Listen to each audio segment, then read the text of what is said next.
Mistake number two, when the kids get to the wrong college, they do quit.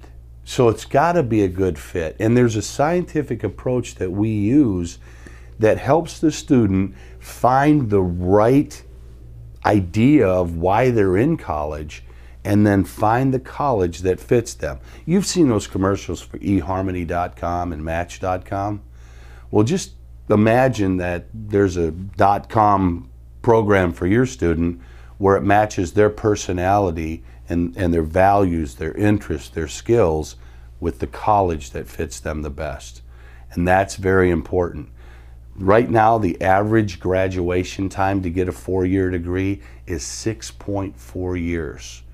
So you got to have the right thing going in. If you don't, your student could be in school for the next almost 7 years. And that's very costly. He was applying for really the top engineering schools in the country. And some of those schools, we knew that it was questionable whether he would even be accepted.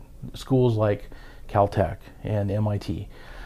He applied to quite a few schools across the country. He was accepted by quite a few schools across the country.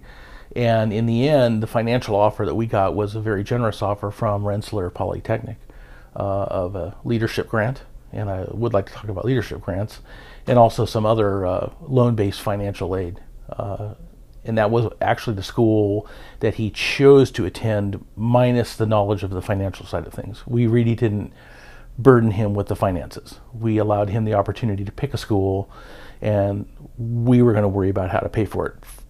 Alessa's company has a profile that they have the kids fill out online, and it narrows down the areas that would probably work for them as far as careers and career path and studies and things like that.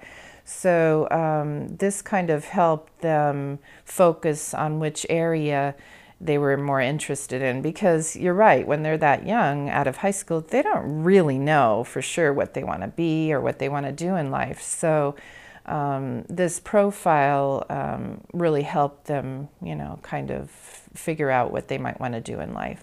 I thought from the beginning, there's no way she's going to be able to go to a private school. They're way too expensive. But then they started talking about how impacted the California schools are, and how sometimes you can't get out of there for 6 years, whereas private schools you can. And we could, no matter how much you make, we could help you be able to afford this. Now, I mean, I know that even though I don't make a lot of money, I always heard that, you even as a teacher, you make too much to get financial aid. So I was always worried about that, because I know my parents didn't even try to get financial aid for us, even though there was 6 of us. They never did, because they just figured that they made too much money. So that sparked my interest, thinking, how do they do it? And I guess that's why I wrote the little flyer about, yes, we would like to hear more.